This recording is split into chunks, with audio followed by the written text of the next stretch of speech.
standard head shape. The only thing I tend to do with the Venom head is I tend to make it blockier and squarer at the top, and it actually much more egg shaped than I would do a normal head. So we'll do the normal split down the middle.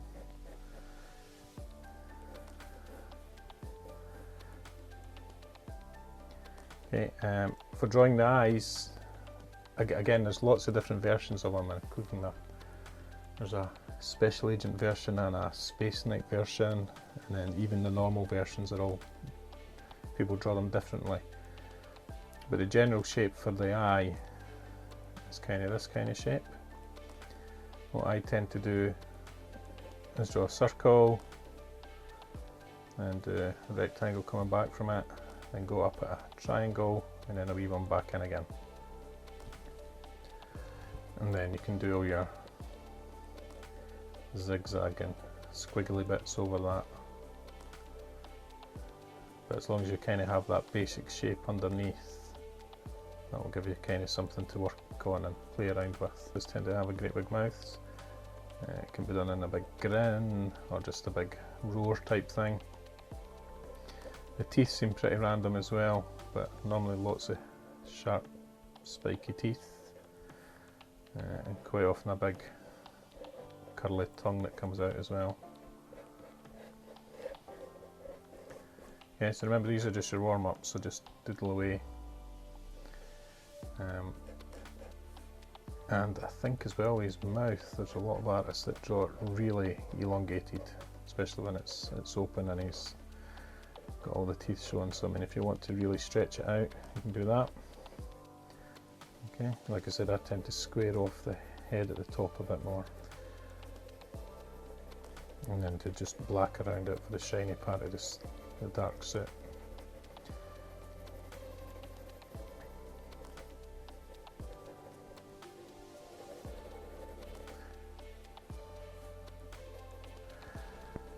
Okay, I don't tend to do the jaw as stretched as that, but there are some artists that do it. I would probably finish it normally about that area at the most. A lot of artists will do kind of like gloopy bits of the actual Venom material coming off them as well. It tends to be just kind of S type squiggles and things like that.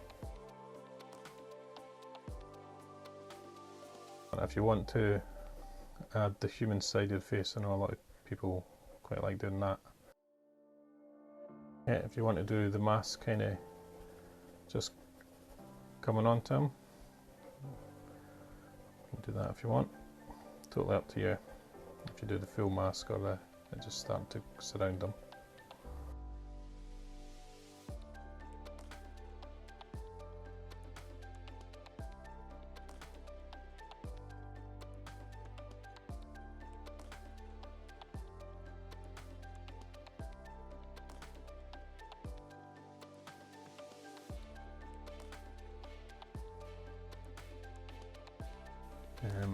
Body shape wise, the version I prefer to do is bulky. Well, it's bulky all over, but especially the top half.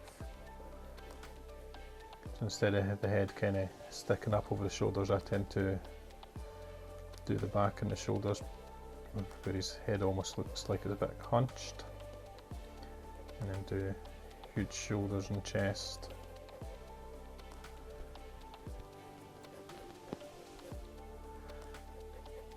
Same with the arms, make them pretty massive. I guess kind of more Hulk-like proportions on the top half.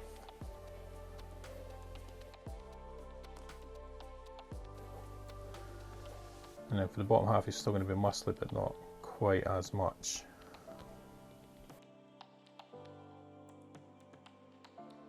Some artists go to town and do a huge amount of veins sticking out as well. Again, that's optional. Same as usual, we'll start with a stickman figure. So you've got your head. Oh man, I just put a new lid in that the other day.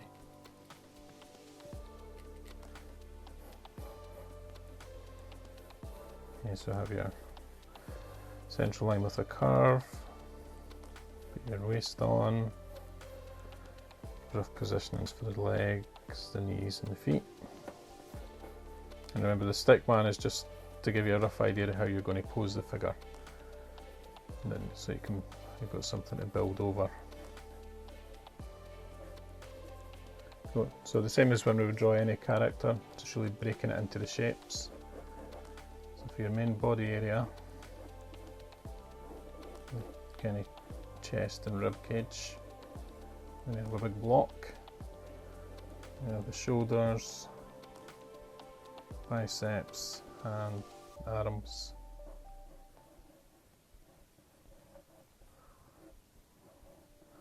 Just basic tube shapes to place them all. Okay, because he's quite bulky, I tend to do kind of the chest and the shoulder areas first, just to give me an idea of the placements for those bits. And there's nothing in this pose where there's anything that's really coming too much front on. So if you look at kind of bodybuilders, they're going to have huge big muscles. The shoulders are ridiculous, so that's the kind of effect you probably want for this guy. So you want to keep them nice and big. Remember, at the bicep at the front is the curve, so the bicep is that way, the tricep is about halfway down, and then like that. Okay, so you've got this muscle here, and you've got this muscle here, and then the forearm. Remember, you've got a big bicep here, tricep there, and then it bends down to your elbow.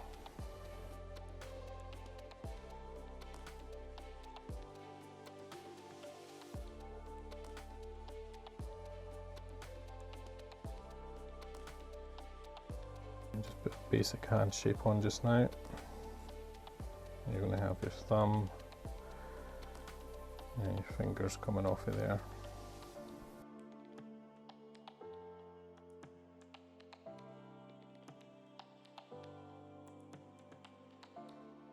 Remember that even in characters like this, you've got your collarbone, and that's kind of the bit that separates the top of your chest from all your shoulder muscles up here and your neck muscles.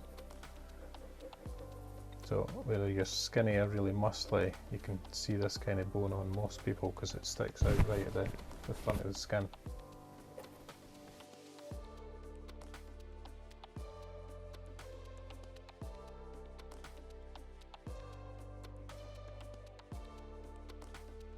So you've got kind of your chest area down to your rib cage, and you'd have your stomach muscles in this area. Okay, so because he's bending more on this side, it's going to come in and go out again. Whereas it'll be straighter here because it's not going to bend for the skin.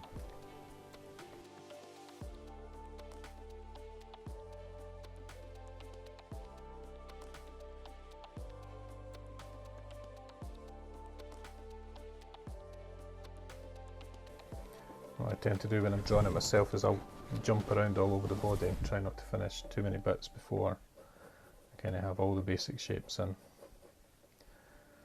So again, remember when you're doing the muscles on the stomach, it's kind of got your muscles in this basic shape, and it's essentially just a grid, and each one of these kind of has a curvy square inside it. The more the belly is bent over, the more these kind of squeeze in on each other. Just remember as well, when you're drawing, think about the overall shape. Are you going to see all of the six pack? Are you going to see each muscle? Are some going to be squeezed in more than others?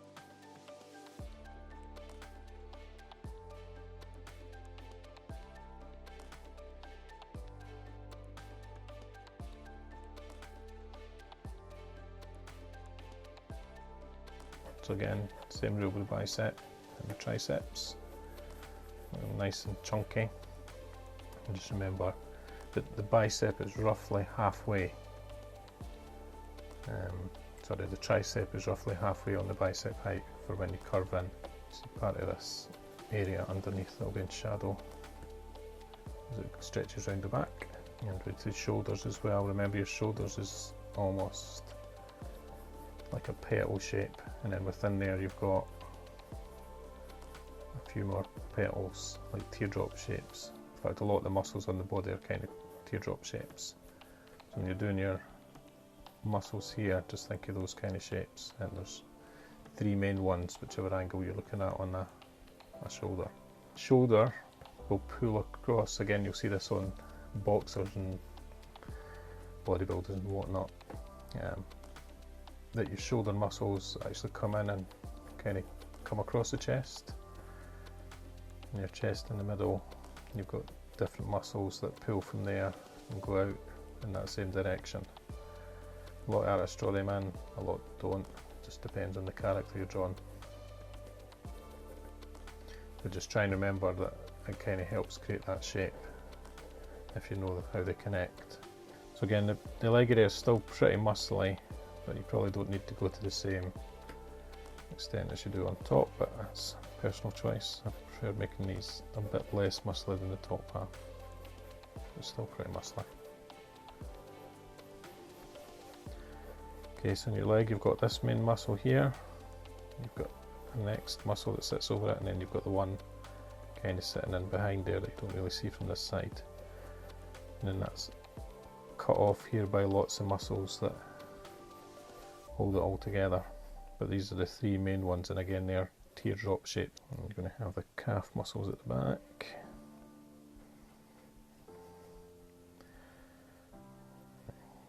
Coming down to the foot.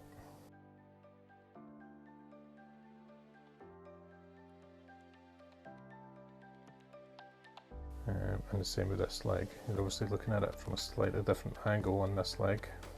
So you've got the big muscle in the middle here, you've got the muscle on this side, and the muscle on this side. And like I say, there's all these little connecting ones there.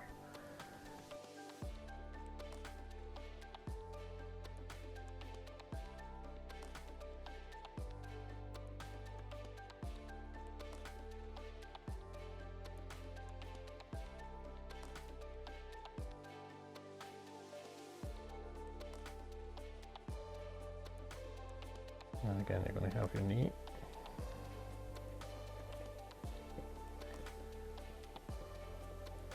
And then your calves. Done. Not done this other arm. So again, the tricep comes up to your elbow. You've got your forearms. And then the big fist area.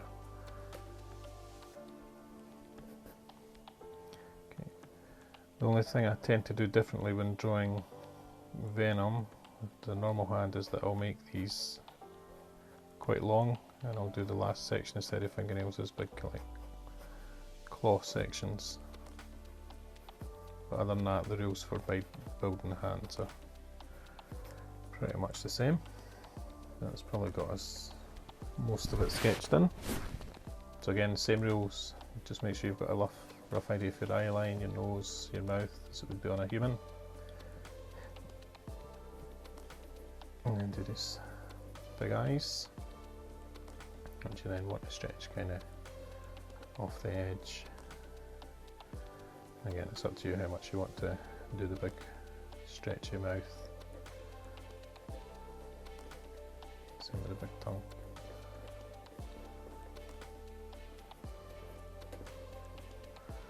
And I will probably not do it much bigger than that.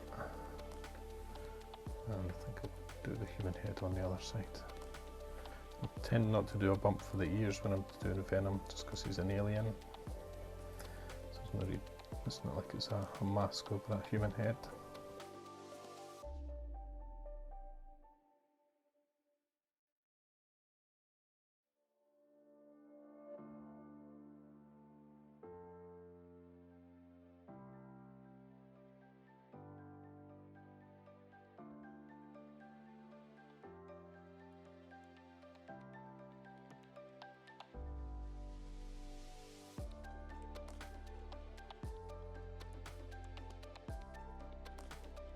Obviously the spider as well.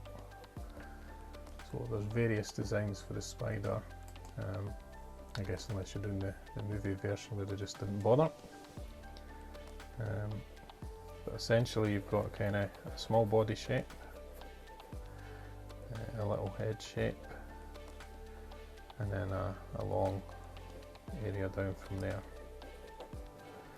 And the webs, not the webs, the legs go along, up, and then back down over each side. And they all start from this kind of circle area here. Make it something like that. So once you've kind of got those basic shapes, and most of these costumes are black, so you can start to add all your shading once you've got those basic bits in.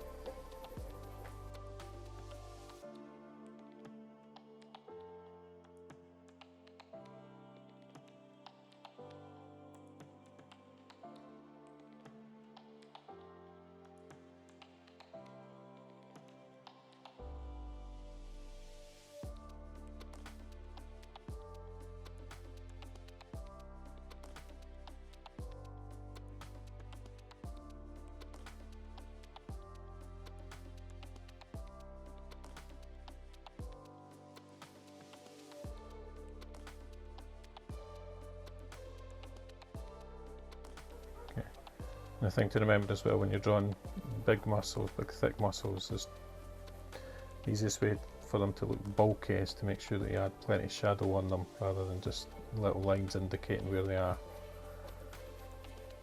So if you're drawing a muscly character, you want the shadow on each muscle to be quite big.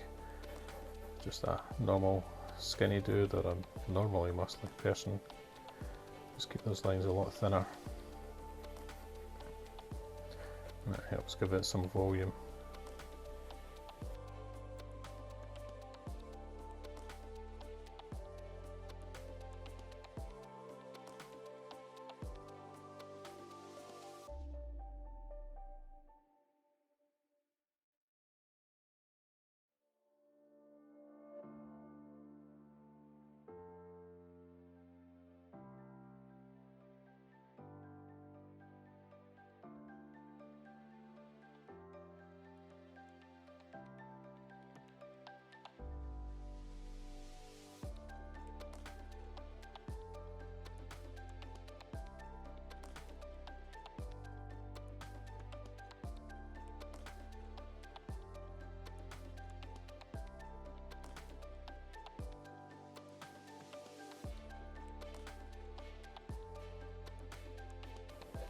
And obviously when you're doing, if you were inking your drawing, you would just get rid of a lot of these scribbly and sketchy lines, building it up.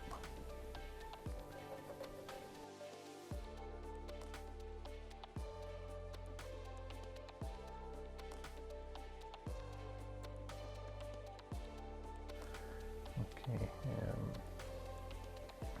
we could do one of these claw hands before we swap over.